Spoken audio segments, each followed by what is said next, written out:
représente la société Triad. Triad, on est intégrateur sur différentes technos, mais en particulier sur la partie Microsoft, avec un partenariat relativement important. Donc là aujourd'hui, Netec, en collaboration avec Retis, nous a demandé d'intervenir sur différents sujets, à la fois sur la partie cloud, parce que c'est une grosse activité chez Microsoft et il y a une actualité assez importante. Donc sur la partie cloud, sur la partie Azure, et un petit peu sur 365, il y a moins de nouveautés, parce que ça existe déjà depuis un petit moment, mais il y a quand même des nouveautés pour le monde de l'éducation. Et puis après, sur la deuxième partie, après la pause Madeleine, on interviendra sur la partie infrastructure. C'est ce qu'on nous a dit de dire. On nous a dit que c'était très très important la pause Madeleine. C'est le point clé. Hashtag Madeleine. Donc on interviendra sur la virtualisation pour certains, alors certains d'entre vous connaissent bien la partie virtualisation, d'autres un petit peu moins, donc sur les bases de la virtualisation d'infrastructure, virtualisation de postes de travail, et puis aussi surtout une partie sur la partie gestion des postes de travail, parce qu'on sait que dans l'éducation c'est un point important, la gestion des postes de travail, toute la partie mise à jour des postes, etc., pour avoir des solutions par rapport à ce qui vient d'être présenté, pour au moins garantir un certain niveau de sécurité. Voilà. Vas-y. On va accélérer un peu, il y a quelques slides qu'on passera un petit peu plus vite. Donc, je te laisse. merci.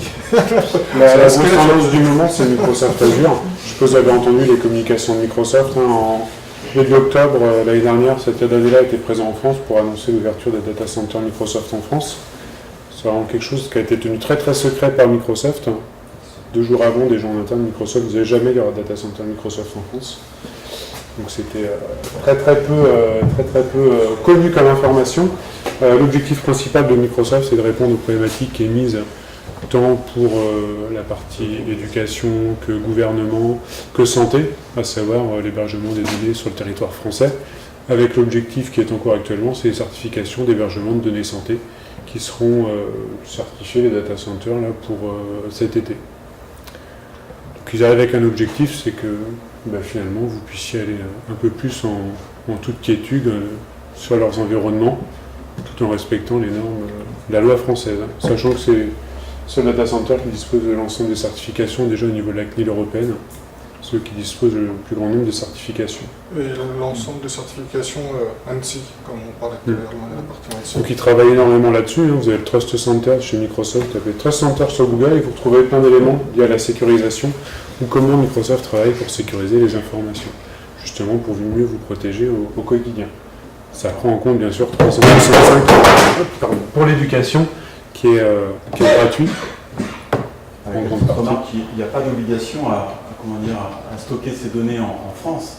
À partir du moment où l'éditeur de la solution, en l'occurrence Microsoft, a déjà passé le label, le certificat, la norme européenne ou française, le stockage européen est tout à fait valable. L'obligation légale, c'est les données en Europe, pour la plupart des données. Pour les données de type données de santé, les données doivent être en France sur un data center agréé données de santé. Donc du coup, leur objectif en intégrant les data centers en France, c'est de pouvoir couvrir la partie données de santé et aussi de répondre à toute la problématique plutôt politique. Je pense qu'il y a une situation des données en France. Un facteur psychologique, voilà. C'est commercialement, évidemment, ce sera plus facile de ramener des clients à la Microsoft en leur montrant que les données sont en France. Mais ça ne garantit en rien. Il n'y a pas d'avancée du point de vue réglementaire. On ne change pas, on n'est pas plus en conformité en étant sur des données en France qu'en étant sur des données à Dublin ou à Amsterdam, comme c'est le cas jusqu'à aujourd'hui. Par contre, pour les données de santé, il y a une vraie évolution. Et il y a beaucoup de domaines où on va retrouver de la donnée de santé. Si on prend par exemple dans les collectivités, les conseils généraux, il y a une grosse partie de l'activité qui est donnée de santé. Là, on va se retrouver avec la possibilité de mettre les informations sur des data centers agréés données de santé en France et pas avoir à multiplier les data centers en fait. Et puis une question politique, parce que beaucoup de concurrents de Microsoft arguaient du fait que les données n'étaient pas en France et que ce sont des Américains, etc. pour dire, nous, alors c'est un concurrent français qui a un logo de couleur orange. Je me demande qui c'est. Il y en a plein. Il y en a plein, ouais. Et du coup, il disait que les données que Microsoft était soumis au Patriot Act, etc., qu'ils n'avaient pas leurs données en France et compagnie. Mais en fait, tous les opérateurs qui interviennent de toute façon aux États-Unis, comme certains opérateurs français avec un logo de couleur orange, ont aussi signé le Patriot Act comme tout le monde. Le risque, c'est plutôt, il n'y a pas plus de risque avec Microsoft qu'avec un autre. Le fait d'être en France, ça permet surtout de répondre à aussi une discussion politique qu'il y a eu il y a 2 ans sur la partie données en France et que certaines collectivités disaient nous on n'y va pas parce qu'on ne veut pas mettre nos données à l'étranger. C'est vrai que du point de vue de la réglementation, ça ne change rien du tout. Voilà. Un petit rappel sur des concepts, je ne sais pas si pour tout le monde ces acronymes-là sont courants ou vous voyez à quoi ça correspond. Alors la partie cloud privé, cloud sur site, c'est les cloud privé ou cloud local. En fait, on va traiter toutes les couches sur l'environnement informatique, depuis le stockage jusqu'à la partie accès aux données. Chez Azure, en fait, ce qui va être proposé, c'est la partie IaaS, PaaS, et une partie de SaaS, mais qui est commercialisée directement par les éditeurs. La partie IaaS, c'est Infrastructure as a Service, c'est-à-dire que Microsoft va mettre à disposition le stockage, le réseau et le traitement des données. Après, on va venir installer en fait, chez Microsoft la machine virtuelle, on va gérer son système d'exploitation, on va gérer la partie exécution, les applications et forcément l'accès et les données. Donc aujourd'hui, ce qui se développe le plus aujourd'hui chez Microsoft sur les infrastructures Azure, c'est cette partie-là IaaS qui aujourd'hui est déjà disponible en France, sera disponible en France début mars. Et puis après, l'offre Azure qu'on peut avoir aujourd'hui sur Dublin, c'est du PaaS. Donc c'est plateforme as a service. On va pouvoir par exemple utiliser directement des services Oracle ou directement des services SQL. C'est pour l'exemple le plus standard. En fait là, Microsoft s'occupe de toutes ces couches-là et c'est uniquement à partir de la couche application que vous allez pouvoir avoir des accès. Donc ça a l'intérêt, c'est sur la partie mutualisation, le coût de la solution et le coût d'exploitation de la solution. Et puis après la partie SaaS, mais ça vous devez être plus habitué à ce genre de solution, c'est des éditeurs qui mettent à disposition des applications en mode SaaS où vous vous connectez sur l'application qui va tourner et vous rendre le service directement sans avoir à vous inquiéter de l'ensemble des couches qui sont en dessous, qui sont nécessaires à faire tourner l'application. Office 365 par exemple, une des offres SaaS.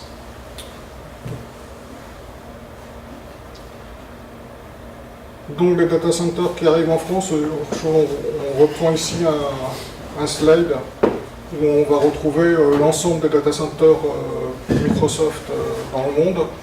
Alors, il en manque encore 2, c'est vrai que ça bouge tous les jours. Il y en a 2 qui sont en Afrique du Sud et qui vont bientôt ouvrir en même temps que les data centers en France. Et aujourd'hui, ils ont un maillage de data centers qui est devenu plus important que leur concurrent principal, Amazon. Donc ils rattrapent le terrain petit à petit sur Amazon. Pour la France, les data centers qui vont ouvrir, là, qui sont déjà ouverts en preview et qui vont ouvrir en vraie production en mars, sont en France, donc 2 en France, 2 en France à Paris, 2 à Paris pour la zone centrale et 2 à Marseille. Voilà. Sur Azure, quand vous stockez du service, style de la machine virtuelle, vous choisissez votre data center. Sur Office 365, vous ne choisissez pas vos data centers. Les data centers vont par paire. Actuellement, c'est l'Europe. Dublin, Amsterdam. Vos données data ne sont pas répliquées en dehors de l'Europe. Il n'y a que les données d'identification qui sont répliquées sur d'autres data centers.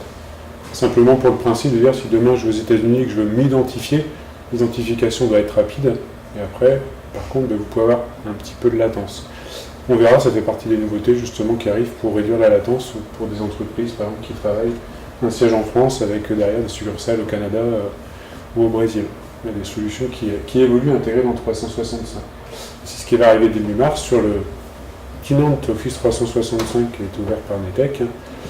vous allez recevoir un mail qui va vous demander est-ce que vous voulez migrer votre environnement sur le Data Center France. Vous aurez 3 mois pour répondre. Si vous passez le délai des 3 mois, le train sera raté. Donc 3 mois pour dire ah oui je veux y aller et ça sera traité dans les 24 mois qui suivent. Gratuitement, c'est Microsoft qui prend en charge la bascule en fait, de votre environnement qui est hébergé à Dublin ou à Amsterdam pour le rebasculer sur les data centers français.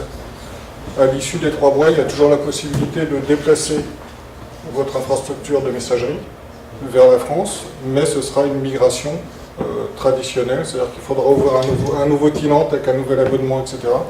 Et réaliser une migration comme si on réalisait une migration exchange. Qui ouvrirait une nouvelle plateforme Office 365, elle sera forcément sur le territoire français. Systématiquement. Obligatoirement. On est d'accord. À partir de mi-mars, toutes les intégrations qu'on réalisera en France seront par défaut installées en France. Si on veut les faire aller ailleurs, ça veut dire que c'est une demande spécifique. Donc pour les anciens comme nous, il faut surveiller son dossier indésirable. Le fichier, le mail qui arrive. Regardez bien si vous avez des environnements comme ça, un petit peu chacun dans chaque établissement, restez bien attentifs à cette communication-là.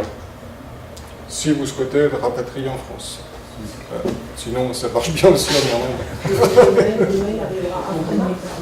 ouais, ça va arriver de la mi-mars. Entre mars et avril, vous allez, les communications vont être faites. C'est là qu'il faut être attentif. Après, nous, on pourra vous indiquer que les clients qui ont reçu le mail, et nous aussi, de toute façon, on recevra des mails pour certains de nos clients et pour nous-mêmes. Et pour vous aussi, on recevra le mail. Pour nous, déjà, on ne fera pas loguer à l'interne, mais on vous indiquera qu'on a reçu le mail et qu'il faut faire attention. Et puis peut-être l'intitulé du mail pour déclencher des recherches. Il faut déjà s'inscrire, je ne sais pas si vous avez vu ça sur les news qu'on a pu diffuser. Il y a un groupe autour de Executive Azure, un groupe Yammer, oui. Dans lequel on peut s'inscrire pour avoir donc, ces informations. Tout à fait. Il faut utiliser Yammer, Microsoft communique beaucoup dessus. Ça évite d'avoir des mails en plus, vu que c'est mis dans les indésirables. Vous y allez quand vous voulez. Ça, c'est une petite photo qui représente les data centers Microsoft. Je ne sais plus c'est lequel, je crois que c'est aux États-Unis celui-là. C'est la nouvelle génération. Présentation, c'est le nouveau bloc de génération en fait. À l'époque, la génération 4, c'était des conteneurs. Ils mettaient des conteneurs, dès qu'il y avait 30% de panne, ils sortaient le conteneur, il était détruit. Voilà. Une échelle de coût qu'on n'imagine pas trop. Et là, c'est plutôt un bloc de salle en fait. Ils arrivent à intégrer en fait des capacités où le client peut mettre en place de la très très haute disponibilité en fait pour avoir un PCA très haute performance en fait en interne au niveau de différents blocs comme ça de data center. C'est assez intéressant. Il y a la possibilité de les visiter à Dublin. Peut-être pour la France, les implications se feront. Vous les voyez pas sur Google Maps. Il y a un accord tripartite entre Apple, Google et Microsoft où aucun des uns et des autres n'affiche les data centers de ses copains. Voilà. Ils se tiennent tous entre eux. Voilà. Comme ils le disent, et on n'affiche pas la présence de data centers sur les différentes maps disponibles. Donc là, il y a pas mal de textes. Dans le PowerPoint, quand on vous le laissera et vous le diffuserez, ça permettra de reprendre les différents éléments. Donc sur les engagements de localisation sur les données en France, les engagements de Microsoft, les engagements sur les procédures de secteur public, c'est ce qu'on a dit tout à l'heure, on ne dit rien de plus. Et puis le fait que ce soit ouvert et les différents services. Alors c'était pas prévu à l'origine, mais à l'origine c'était prévu d'avoir un décalage entre le service Office 365 et l'ouverture des data centers Azure en France. Là en fait, à l'ouverture d'Azure, on aura 365 de disponibles en France directement. Donc, vraiment ça va dans l'autre sens, là ça va dans le sens où on a de plus en plus de choses disponibles. Le principe d'Azure, c'est d'avoir une approche du point de vue des solutions plutôt que du point de vue technique. Donc du point de vue des solutions, on retrouve pas mal de solutions qui sont disponibles sur Azure. Celles qui sont les plus simples à aborder, c'est la partie backup et archives sur Azure, les environnements de développement et de test, les solutions de disaster recovery, tout ce qui est plan de reprise d'activité sur Azure avec des solutions simples et économiques. Et puis la partie predictive maintenance with IoT, c'est destiné à des domaines un peu plus particuliers. Et donc on retrouve toute la partie monitoring et puis des solutions aussi de SharePoint sur Azure. Plutôt que d'avoir des SharePoint en local ou sur 365, avoir des SharePoint dédiés avec pas mal d'outils de solutions développées spécifiquement qu'on peut héberger directement sur Azure.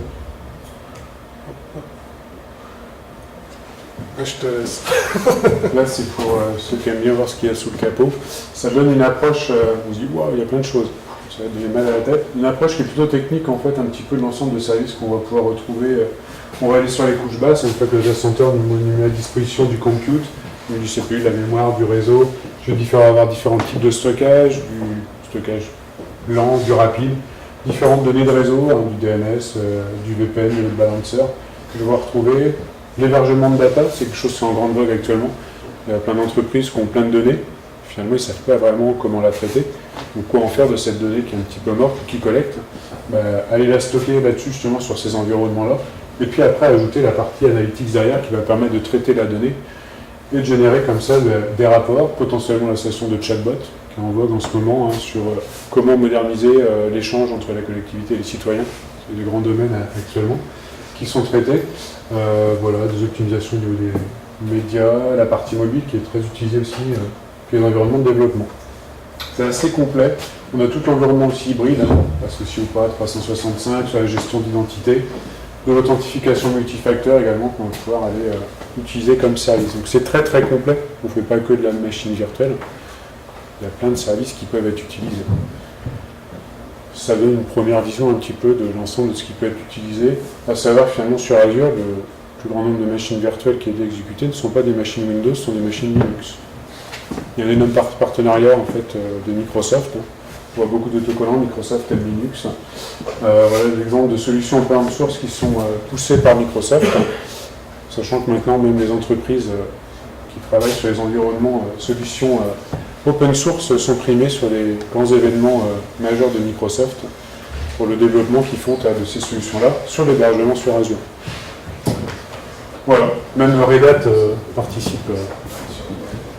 Chambre un peu, mais qu'est-ce que le serveur arrive sur Red Hat, justement, c'est quelque chose aussi qui fait pas mal de bruit. Voilà un petit peu pour donner une tendance. C'est ce qu'on va retrouver après sur le marketplace qui est très très complet. Des choses qui après vous intéresser, vous pouvez connaître Moodle qui est disponible dessus. Voilà, après on va retrouver des solutions de chez Vim, de l'Oracle, mais ça coûte un peu cher. Du Fortinet par exemple. Pour la partie Xenat et Xendesktop dont on du Citrix, ouais, tout à fait. Ouais. On verra tout à l'heure une seconde partie après les Madeleines. Après aborder le sujet, parce qu'il faut un peu de force pour y aller. Il y a un marketplace qui grandit de jour en jour. Voilà, on a pris, c'est qu'une petite photo, parce que le marketplace est très important, il y en a plein. Et, ça évolue tout le temps. Ouais. Ça évolue tous les jours, voire toutes les heures. Les piliers intéressants, une facturation à l'usage, vous payez que ce que vous consommez. C'est prévisible et après c'est économique. Ça n'empêche qu'on est capable de destiner un budget. Un client qui a une infrastructure locale qui va aller vers Azure, il y a des outils qui permettent de faire une analyse et de calculer, voilà, de faire une projection, combien vous coûterait votre infrastructure actuelle en machine si on la mettait dans Azure. On a toujours besoin au moins de définir un budget fixe sur l'année, les 3 ou les 5 ans à venir. Sur quoi on s'engage, d'accord, c'est à l'usage, mais donc on va avoir quand même une idée. La solution que Microsoft propose, c'est une solution qui s'appelle Azure Migrate. Donc c'est une solution qui est gratuite et qu'on installe chez le client et qui nous permet de remonter le miroir de l'infrastructure qu'on mettrait dans Azure et les coûts associés par rapport à l'utilisation, comment est-ce qu'on peut arrêter les machines, les redémarrer, etc. avec un ordonnanceur. Et ce qui permet d'avoir une évaluation précise du coût d'une infrastructure Azure qui est en production, enfin d'une infrastructure dans Azure, d'une infrastructure qui est en production sur un environnement local. Sur la partie Azure, aujourd'hui, il y a différentes offres qui existent. Je parlais tout à l'heure de la partie PRA et de la partie backup. Donc on a, nous, des offres qui permettent de faire de la réplication d'environnement dans Azure. Donc une offre qui s'appuie sur ASR, Azure Site Recovery, et qui permet de répliquer tout un environnement dans Azure pour un coût qui est relativement bas, puisqu'on est sur une vingtaine d'euros par mois et par machine répliquée pour avoir un PRA complet d'un environnement. Sur les environnements, on peut répliquer les environnements VMware ou environnement Hyper-V, vers Azure, même certaines machines physiques qu'on peut répliquer vers Azure. Oui, tout à fait. Donc ça reste ouvert. Hein. Ça embête un peu VMware d'ailleurs que Microsoft permette d'aspirer les machines virtuelles sur son environnement. C'est des choses possibles. Donc je peux avoir un environnement très très light, hein, petit environnement que je peux répliquer facilement vers Azure. Mais on peut aller vers des architectures plus complexes, avec beaucoup plus d'hyperviseurs aussi, qu'on peut très bien répliquer. On peut avoir également l'option de pilotage entre deux data centers qu'on aurait, deux salles machines, qui répliqueraient entre nos deux sites, et dans ce cas, c'est Azure qui gère l'orchestration. On imagine deux collèges, par exemple, qui veulent se dire, entre nous, on réplique. Problématique de la bande passante, par contre, à prendre en compte, dans tous les cas. Ah ben là, ça reste la base. C'est souvent ce premier thème qu'on aborde dans le sujet, c'est déjà, vous avez quoi comme bande passante. Et on a dit, on dit, moi je veux faire du PRA, vous avez quoi? Ah, j'ai une ligne 2 mégas et une ligne de 4 mégas. Ouais. Non, mais je voudrais faire un PRA entre deux sites à moi. Bah, vous avez toujours que 4 mégas et 2 mégas à un moment donné, ça va être compliqué. On peut s'adapter à pas d'autres solutions, mais... Alors, la fibre, c'est la bonne réponse. Ouais, c'est la bonne et la seule réponse, je pense. Sur la partie Azure, en fait, l'intérêt du PRA dans Azure, c'est de répliquer pour un coût qui est relativement bas au mensuel tant qu'on fait de la réplication, et de pouvoir redémarrer un PRA dans Azure de manière quasi automatique, pas à la demande quand même, et de faire fonctionner directement les machines dans Azure et d'avoir la disponibilité de la puissance quand on en a besoin pour activer le PRA, et de ne pas payer au quotidien une infrastructure qui n'est pas utilisée en fait pour mettre en place le PRA.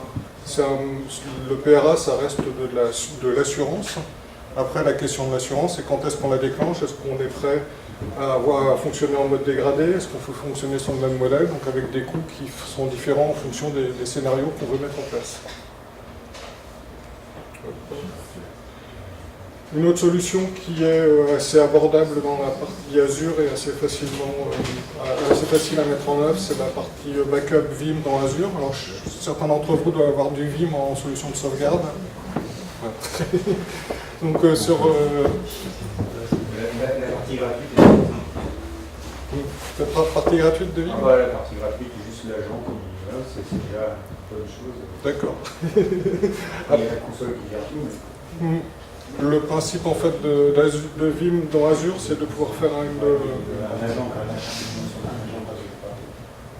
Vous avez Vim Backup gratuit avec une console en fait qui vous permet de faire du backup de serveurs virtuels. La seule différence, c'est que vous ne pouvez pas planifier l'orchestration de votre job. Après, vous pouvez faire des petites tâches planifiées et tout pour contourner. Le principe étant que la version de Vim Backup gratuit pour exécuter le job. Après, il y a la partie Vim Endpoint Protection, qui est un agent que vous installez sur un PC, sur un serveur.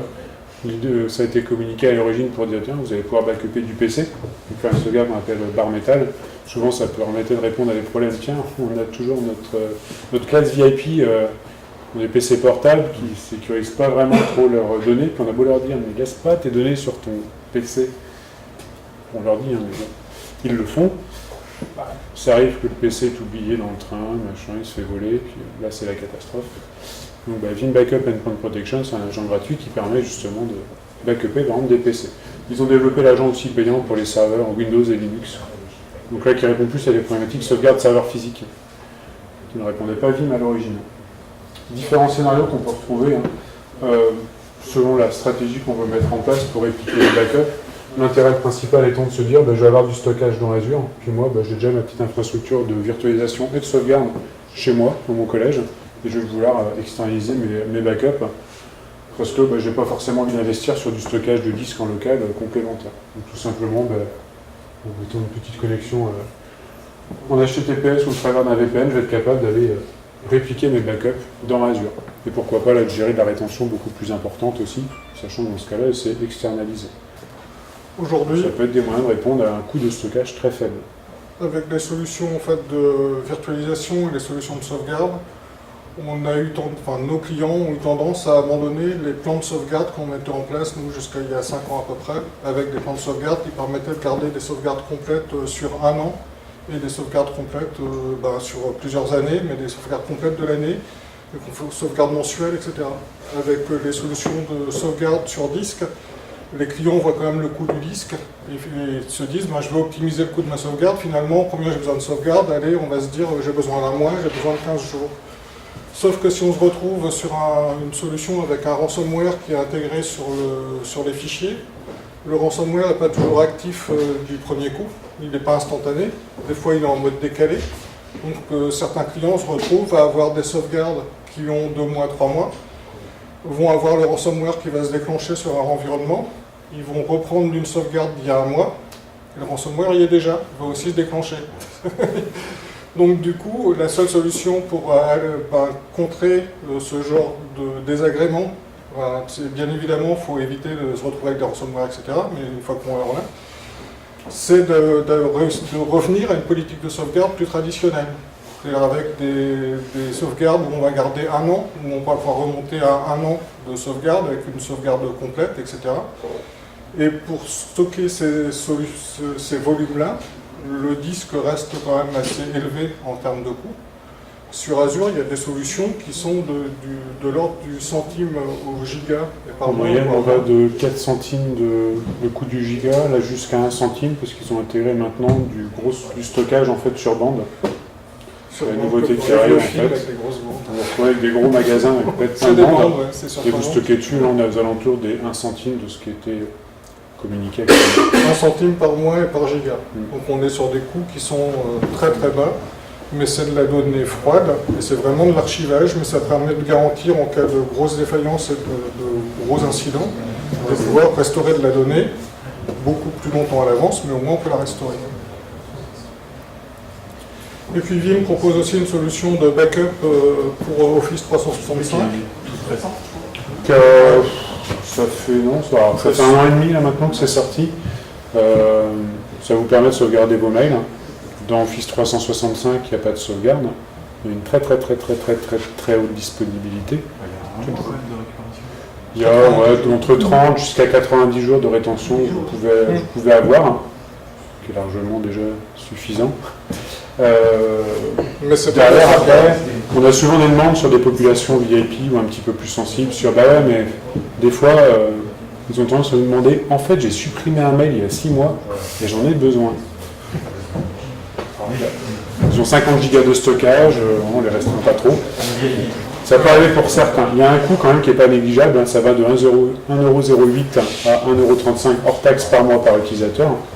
Donc à bien mesurer, vous n'êtes pas obligé de me jouer les yeux.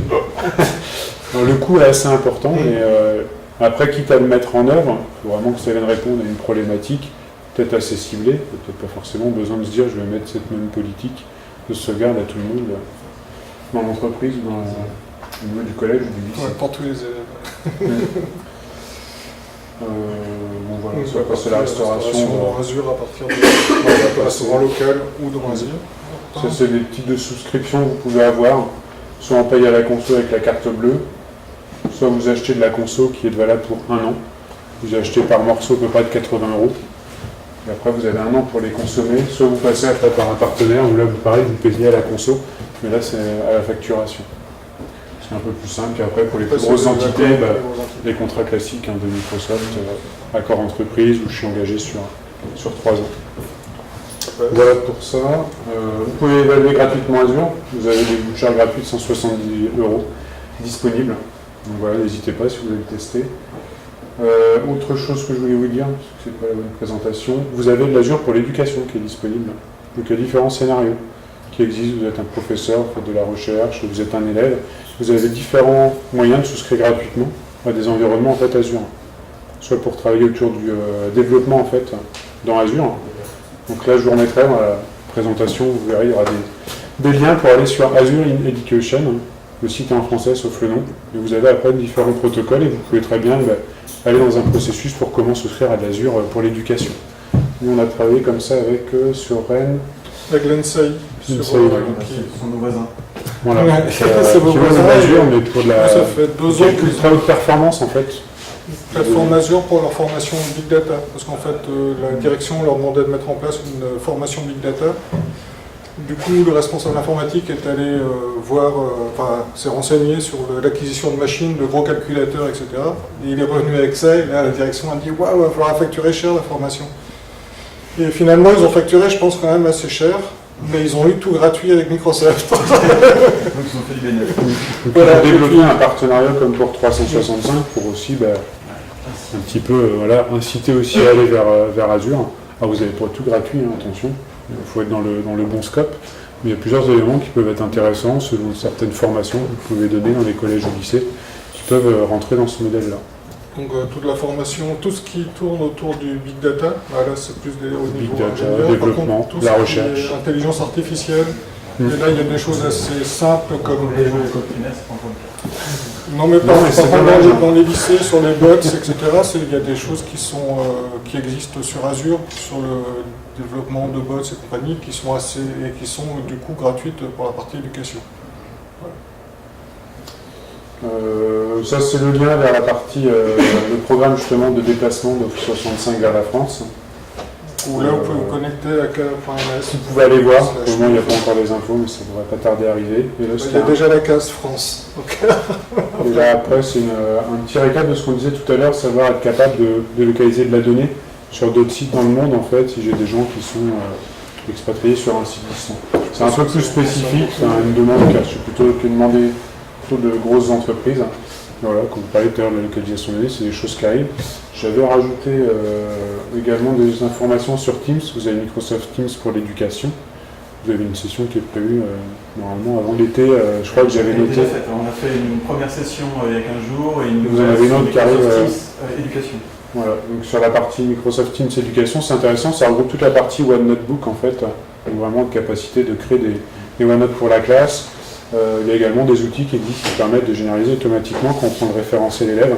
Les professeurs ils créent automatiquement des classes virtuelles en associant soit en important tout dans Teams, soit dans OneNote pour pré-créer et prédonner les droits d'environnement en fait directement. Il y a des choses qui peuvent être mises en place Oui, il y a un produit vraiment intéressant. rapidement. C'est School Data Sync, voilà, qui est un outil gratuit, plutôt technique, hein, vous prenez tout le référentiel. Il y a un peu de boulot à faire sur la correspondance, mais après, ça vous permet de précréer l'environnement pour les professeurs et les élèves directement.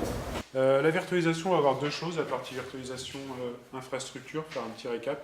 Puis après, on va passer plutôt sur ce qu'on appelle la virtualisation de l'environnement utilisateur, donc plutôt de bureau et d'applications. Et on fera rapidement à la fin un petit passage sur les solutions de déploiement, de mastering de postes qui sont disponibles. Virtualisation d'infrastructure.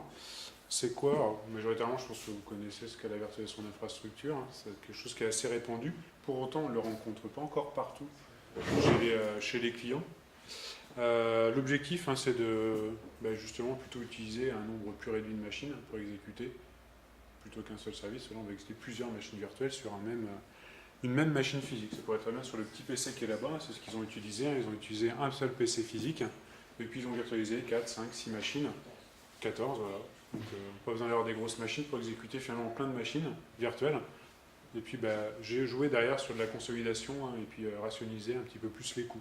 Donc, aller vers la virtualisation, ça me permet bien sûr de pouvoir un petit peu plus de souplesse, jouer un côté économique aussi, puis côté ici émissions d'énergie et autres, sur lesquels je vais pouvoir optimiser. La virtualisation, il y a plein de termes qui sont utilisés. Serveur, application, poste de travail, réseau, bureau, data center aussi qui arrivent. Je ne rentrerai pas dans les détails, hein, mais souvent la virtualisation des réseaux, quand on donne des formations, c'est le point qui met, après manger à 14h, au bout d'une heure, tout le monde est couché. Donc l'intérêt, ce que je disais, hein, vraiment gagner en coût, gagner en flexibilité. Les outils de sauvegarde sont adaptés maintenant depuis pas mal d'années à la virtualisation. Et restaurer un serveur virtuel, c'est beaucoup plus simple que de restaurer un serveur physique. Hein, pour ceux qui ont eu à l'exploiter, serveur physique, on serre un peu les dents pour que ça se passe bien. Restaurer une machine virtuelle, en somme toute, ça reste quand même assez classique. C'est plus facilement portable, hein, je peux facilement changer mes serveurs de virtualisation aussi, de façon très très simple, hein, ou même de passer de VMware à Hyper-V. Ça reste assez simple à gérer. Principale solution du marché, VMware qui est toujours le leader. C'est lui qui a lancé la mode. Ça reste le leader. C'est la solution la plus stable, la plus démocratisée. Vous avez Microsoft avec Hyper-V qui est venu on va dire, se positionner sur le marché juste après. Ils ont démarré un petit peu plus tard, en 2008. Ils en ont fait un peu avant les virtualisations, mais c'était pas top. C'était du Virtual Server 2005, pour ceux qui ont testé à l'époque. Hyper-V 2008, voilà. Après ceux qui ont parlé en se disant là, est-ce que techniquement ça vaut VMware? À l'époque, ça en était très loin. Il y a plein de choses qu'on ne pouvait pas faire sur Hyper-V qu'on pouvait faire sur du VMware. Chose très basique, changer la mémoire à froid, à chaud d'une machine virtuelle. Avec Hyper-V, il fallait arrêter pour le changer. Un peu dommage. Ça a bien évolué à la dernière version maintenant d'Hyper-V, 2012 R2, même maintenant 2016. Vous arrivez sur un même niveau de fonctionnement au niveau des environnements. Il y en a d'autres après qui existent. Vous avez KVM sur Linux aussi, qui est très connu. Voilà. L'état que tu dis. Proxmox aussi, qui est pas mal déployé. Vous avez Xen Server, version gratuite et version faite par Citrix, qui est gratuite, de l'Oracle VM ou aussi du Red Hat virtualisation. On retrouvera un peu moins les autres. L'important quand on choisit une solution de virtualisation, c'est aussi d'anticiper l'outil de sauvegarde qu'on va y associer. Par exemple, si je prends Vim Backup, il n'est pas forcément compatible avec toutes les solutions de virtualisation du marché. Quand je veux virtualiser, je prends un outil de sauvegarde, j'ai envie de pouvoir restaurer, de sauvegarder avec un outil qui est fiable et qui me permet de restaurer rapidement si j'ai besoin. Bien mettre quand même dans la balance derrière, sachant que si on parle de virtualisation gratuite, Hyper-V il est gratuit. Si vous voulez exécuter une machine Windows sur un hyperviseur KVM, de toute façon il va falloir payer les licences Windows. Donc l'hyperviseur vous l'avez déjà payé. Donc c'est pour des choses à prendre en compte. Un exemple un petit peu en termes d'architecture, de virtualisation. Là je vous reprends un exemple d'architecture très classique de client.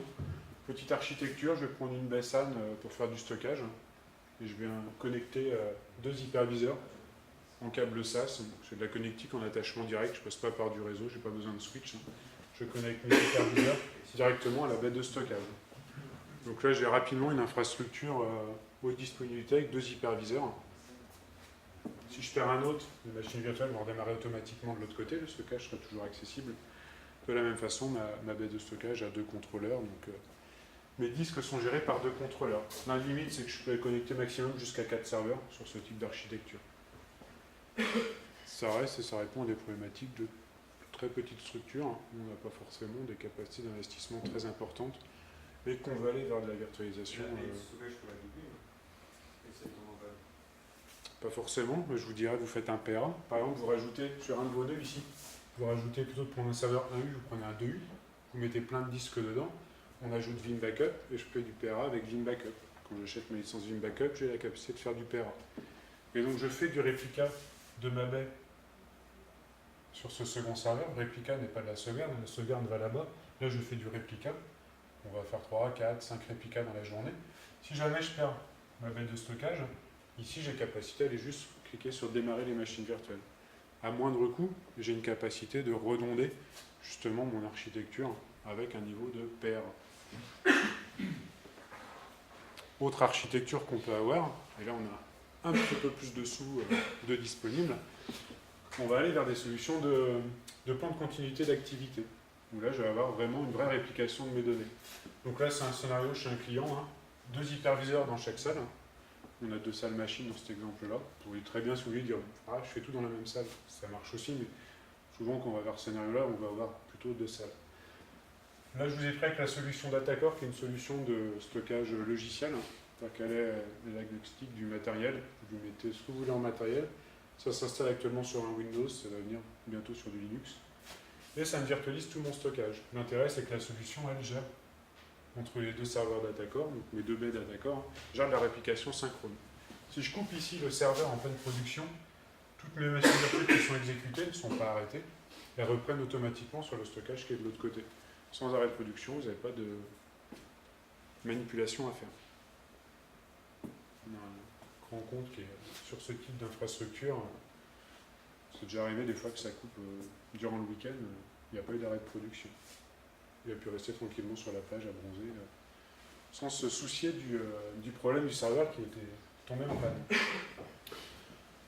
4 serveurs de virtualisation, tous connectés une fois à ce serveur-là, une fois à l'autre. On a pris l'exemple, par exemple, on part sur de la fibre en attachement direct. Pourquoi dire attachement direct? J'économise sur les switches. Chaque fois qu'on construit une architecture de virtualisation, le but c'est de réfléchir à vraiment comment je vais la construire et comment je vais être un peu mieux positionné en termes de coût. Donc là, c'est un peu plus onéreux comme style d'architecture.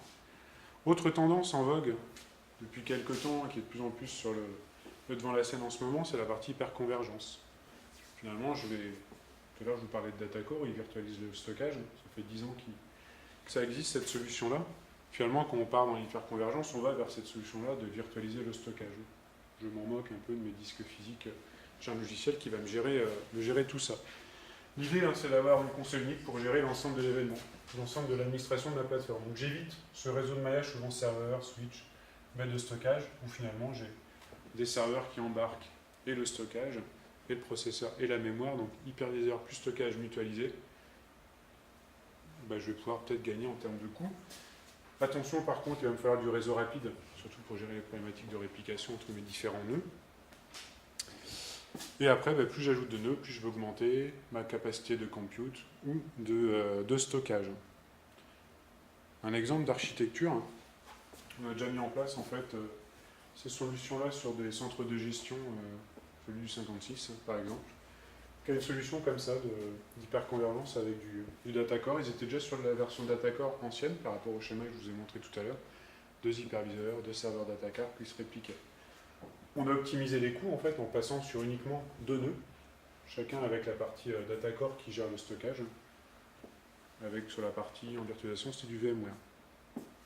C'est des choses qui sont tout à fait possibles et qui peuvent être mises en place assez simplement. Microsoft s'est aussi lancé sur le marché avec Hyper-V 2016. Vous pouvez retrouver des notions soit d'hyperconvergence, soit de convergence, c'est-à-dire que vous avez et des clusters Hyper-V, le compute, et des clusters Hyper-V, vous n'avez que le stockage. Ça n'a pas forcément des choses qui vont nous intéresser, on aurait ça pour des très grosses architectures. Ça reprend en fait le principe de ce que Microsoft a développé pour ses propres data centers.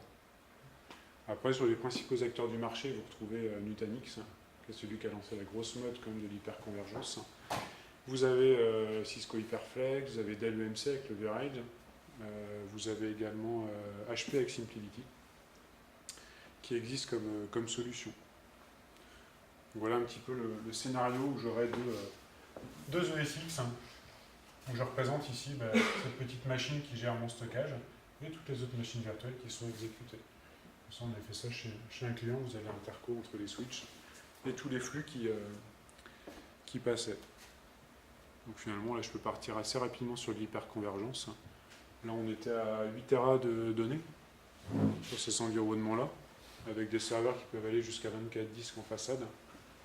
Les disques, vous pouvez varier assez haut en termes de capacité de stockage. Donc, on peut aller vers des scénarios déjà assez importants, mais avec une petite infrastructure d'hyperconvergence. Conclusion. La question à se poser, c'est est-ce que l'hyperconvergence, qui est la grosse mode, c'est la bonne réponse pour répondre à mon projet de virtualisation?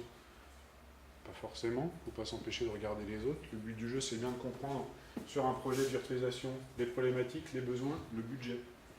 Attention, et c'est le point qu'on voit et que nous retournent aussi certains grossistes, attention aux solutions d'hyperconvergence. Certains constructeurs ont tendance à faire des prix très agressifs pour rentrer. Voilà. Moi, je l'ai vu il y a longtemps, on l'avait vu avec une étape qui faisait ça à l'époque. La première baie, pas chère, la deuxième, x2. Voilà. Finalement, je vais peut-être changer de solution. Voilà. Donc, attention à ces sujets-là, il y en a qui attaquent fort avec des prix restant défiant toute concurrence. Attention à l'évolution derrière qui vient. On peut se dire, tiens, un serveur, c'est pas très cher, si j'évolue dans un an, ça me coûtera tel prix. Ne le prenez pas pour acquis, le prix d'acquisition de démarrage.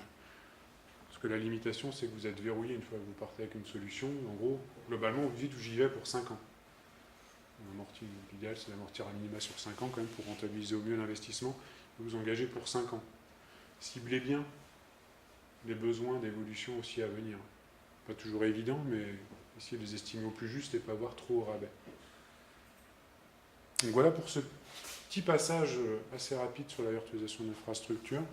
Hyperconvergence aussi, je ne sais pas si déjà il y a des questions sur cette partie-là.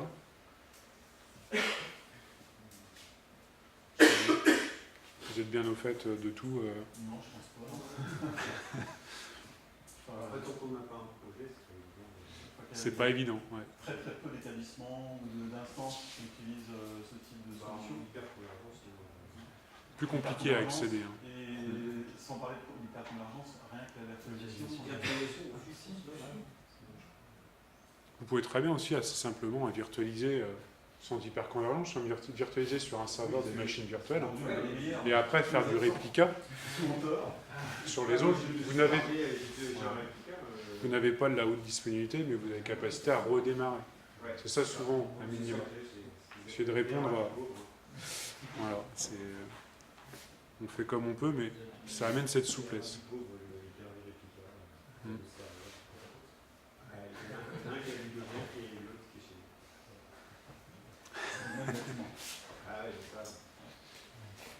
On ne peut pas tous avoir deux salles. Deux salles machines, ça reste... on se rend compte que c'est assez luxe. Voilà. Donc il faut plutôt après avoir un process d'externalisation. Avant on le faisait avec des bandes, on met ça à la banque ou autre. Au moins avoir un process d'externalisation pour se dire au cas où, si je ne redémarre pas dans l'heure, peut-être sous 4 jours, 5 jours, je vais être capable de redémarrer parce que j'aurai au moins... Il y a des choses intéressantes qui peuvent être mises en place. La partie virtualisation, poste de travail et application. Deux choses. Une première étape sur la partie Remote Desktop Services, donc RDS ou anciennement TSE. Ça, c'est assez connu, assez utilisé, assez populaire, on va dire. C'est pas le plus onéreux, on verra qu'il y a Citrix après qui est un petit peu plus sympa. RDS, c'est surtout chez plein de clients. Différents moyens de réponse. Je préfère la publication de bureau, c'est là-dessus que c'est le plus connu. Du Remote App, publication d'applications. Et également du VDI, Microsoft, qui permet de faire également de la virtualisation de postes Windows 7, Windows 10. Donc c'est des sujets qu'on peut avoir. L'idéal, c'est de favoriser la mobilité. Si je pars sur du RDS, mon intérêt, c'est d'aller proposer finalement à mes utilisateurs un environnement unique. J'y accède depuis n'importe quel PC. À la rigueur, je peux complètement verrouiller le PC pour utiliser un client léger. J'ai peut-être moins de chance aussi de me faire piquer les périphériques. Ils se connectent sur la plateforme RDS et là, ils ont un environnement complètement sécurisé pour vous, même qui est simple à maintenir au quotidien. Et à faire évoluer. Une montée en charge sur du RDS, je clone un serveur et je permets d'embarquer de nouveaux... sécuriser du RDS... Ah ça c'est pas bien. Non, après il faut mettre en place la partie architecture. Voilà, la partie architecture c'est le petit schéma à gauche. On a différents rôles, le serveur de licence, la Remote Desktop Web Access qui permet de publier par exemple des applications ou des bureaux, une interface web. On se situe ici dans le réseau, RD Web Access. On va voir juste après la partie Remote Desktop Gateway qui me permet plutôt, quand je viens de l'extérieur, à pouvoir me connecter en interne. Tout simplement, en fait, pour me connecter à mon bureau RDS, j'ai juste un petit fichier sur le bureau, je double-clique dessus, identifiant mot de passe, et j'accède à mon environnement utilisateur. L'intérêt de cette gateway, c'est que vous soyez en interne ou en externe. Pour l'utilisateur, c'est transparent, il arrive à accéder à la session, à condition que vous l'y autorisez. Ici, je règle sur ma gateway les droits de dire j'accède à quel serveur je peux accéder. Et est-ce que déjà j'ai le droit de me connecter depuis l'extérieur. Donc c'est assez simple, vous pouvez mutualiser, vous voyez sur le schéma, la RD Web Access et la RD Web Gateway sont mutualisés. L'autre rôle le plus important en fait, qu'on retrouve, c'est un broker. Le broker, c'est lui qui va me répartir mes sessions. Pourquoi j'en ai un? Parce que si j'ai mes utilisateurs, je vais répartir un utilisateur sur le premier, un second utilisateur sur le second serveur. Même quand vous partez sur un projet RDS, vous dites au début, j'ai besoin d'un serveur. L'erreur à ne pas faire, je me souviens, j'ai fait des audits là-dessus sur des clients qui avaient démarré du TSE, où tout était stocké sur le serveur. Comment on évolue? Écoutez, on casse tout, puis on recommence, parce qu'en fait, c'est dommage. Il fallait juste mettre, à la rigueur, un serveur broker. À la rigueur, vous pouvez le mutualiser sur le même serveur, c'est vraiment symptomatique du nombre de machines. Vous démarrez après avec un serveur d'exécution, serveur, ce qu'on appelle le Remote Desktop Session Host. Donc en fait, mon serveur qui va exécuter les applications sur lesquelles va se connecter l'utilisateur. Ça, je peux démarrer avec un serveur. Le jour où vous voulez passer à deux, il suffit de cloner le premier serveur, et ainsi de suite. Le prochain client, on est passé à 9 ou 10 serveurs. Il faut juste bien cibler en fait au départ l'architecture. Elle n'est pas forcément plus complète en se disant au début je mets un broker et je travaille directement sur l'environnement de l'utilisateur. Je redirige les basiques, hein, mes documents, je le sors du profil pour pas que ça soit tout stocké sur le serveur. Voilà. Il y a des petites choses comme ça basiques à mettre en place, mais quand vous le faites dès le début, l'évolution elle est super simple. Sinon derrière, à changer, c'est hyper galère. Une fois que c'est construit au départ, vous dites j'ai 60 utilisateurs de plus. Bon on rajoute des serveurs. Ça, déployer des serveurs, c'est en virtualisation, c'est un clic droit, cloner, et voilà. En 2-3 heures maximum, vous avez réintégré votre serveur. C'est quand même beaucoup plus simple. Lui, il me permet de publier des bureaux ou des remote applications. Le bureau assez classique, publier un bureau complet à l'utilisateur, il se connecte dessus, il travaille. Là-dessus, rien de très innovant, il ne va rien pouvoir vous modifier dessus, il va pouvoir juste exécuter des applications. Stocker ces documents dans son espace mes documents que vous l'auriez mis à disposition, qui souvent est un peu réduit. La remote app, la différence, c'est que là, vous ne publiez que l'application. C'est-à-dire que je peux être sur un PC Windows 7, Windows 10, et en fait, vous ne publiez une seule application. C'est des choses qu'on va moins retrouver quand même dans le monde de l'éducation. On peut le retrouver dans des entreprises, des fois, ça peut répondre à un besoin spécifique où je vais mettre à disposition l'icône juste de l'ERP. Voilà, et puis après, finalement, ils ont leur PC, ils viennent avec leur PC, on s'en moque un peu, on leur met juste la dispo l'application. Et ils se rendent même pas compte, en fait, finalement, que cette application, elle est externalisée. C'est assez bluffant. La problématique, c'est que on ne se pose pas le fait que l'appli et le réseau, si ils sont pas connectés au réseau, qu'ils sont... Ça fonctionne pas. Mais après, ça permet d'éviter de prendre en charge toute la brique, par exemple, une messagerie ou autre, ou l'historique local. On n'a pas à le prendre en compte. Des choses intéressantes. Le VDI, où là je vais plutôt virtualiser plutôt que dire tiens je me base sur un Windows Server 2012-2016 et je virtualise un environnement utilisateur très restreint qui est mutualisé. En moyenne je vais avoir 20-25 utilisateurs sur un serveur TSE. Au-delà en fait on ressent des problématiques et des baisses de performance. Vous pouvez faire du VDI, donc du Windows 7 ou Windows 10. Donc finalement mon client, mon utilisateur va avoir un PC qui va être hyper mobile. Deux modes, un bureau virtuel personnel. Donc ça c'est le mode statique, c'est-à-dire que mon utilisateur, il a toujours un PC Windows 7 ou Windows 10 qui lui est attitré. Il se connecte toujours sur le même. Ça c'est bien pour des cas très spécialisés. Le deuxième, c'est plutôt le mode pool. En fait, j'ai tout un pool finalement de PC Windows 7 ou Windows 10. Mon utilisateur, quand il va se connecter, il prendra l'un des PC disponibles. Et on fait comme sur du RDS, un TSE. Je lui ramène après ses documents personnels et tout que je viens rattacher. La différence, ça va se jouer au niveau du coût. Déjà, et est-ce que ça répond à une problématique? Mettre du VDI, c'est-à-dire que je réponds à une problématique de peut-être que le RDS n'a pas permis de répondre à un besoin d'hébergement d'applications qui ne peut pas fonctionner en mode multi-user. Je suis obligé de l'installer sur un Windows 7 parce que l'application n'est compatible que Windows 7 ou que Windows 10. Dans ce cas, je vais plutôt aller vers ce scénario-là. Se dire je fais un full VDI, peut-être pas, vous pouvez avoir un mix. Le coût là en impact architecture il est beaucoup plus important. Un cas un petit peu d'architecture RDS qu'on a chez des clients. Là, il y a un centre de formation à Alençon qui utilise justement du RDS. Vous voyez, la RD Gateway, l'utilisateur se connecte depuis l'extérieur. On avait mis 2 brokers nous, pour jouer sur de la redondance, donc on peut faire grossir. L'architecture, il peut se rajouter après. Là, justement, au début, on a commencé à apprendre à rajouter un deuxième. La ferme RDS complète, on a mis un serveur de test. Parce que quand les gens demandent plein de nouvelles applications, on a un process de se dire, nouvelle application, on passe sur le serveur de test, elle est validée, recetée, après je la mets en production. Tout ça pour prendre en compte l'impact que je pourrais avoir de cohabitation de certaines applications entre elles. Ça, c'est plutôt du process de l'organisation que vous faites. Et après, on avait un serveur un petit peu spécial, où là, justement, on mixait et de la publication de bureau, et ce serveur-là faisait du remote app, on publiait les applications dans le bureau, en fait, distant qu'avait l'utilisateur, pour répondre à des besoins d'applications spécifiques. Ça devient un peu plus fin, c'est plus rare qu'on puisse le faire, mais là, on avait ce cas-là, par exemple, pour un client qui dit moi, je voudrais telle application pour 2 utilisateurs. Ouais. On a 10 serveurs à gérer, quand il faut mettre à jour une application sur 10 serveurs pour 2 utilisateurs. Peut-être pas, parce qu'il faut les gérer, les 10 serveurs. Il y a quand même une rotation à faire dedans, donc on avait fait un autre serveur à part, puis comme ça, on avait juste celui-là à maintenir. Ciblé, en fait, pour juste quelques applications spécifiques, Et l'utilisateur, en fait, lui, quand il se connecte sur son environnement de travail, il clique sur des applications installées en local sur le RDS, et à un moment donné, il ne se rend pas compte justement qu'il y a une des applications, c'est une remote app qui est intégrée dedans.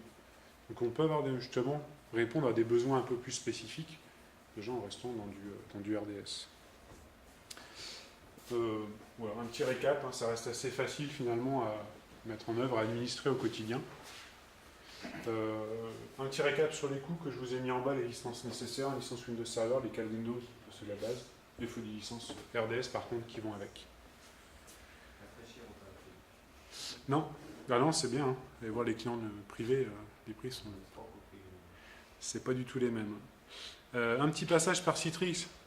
Citrix Zen Desktop, XenApp. Citrix finalement c'est une surcouche à la partie RDS hein, qu'on a vu.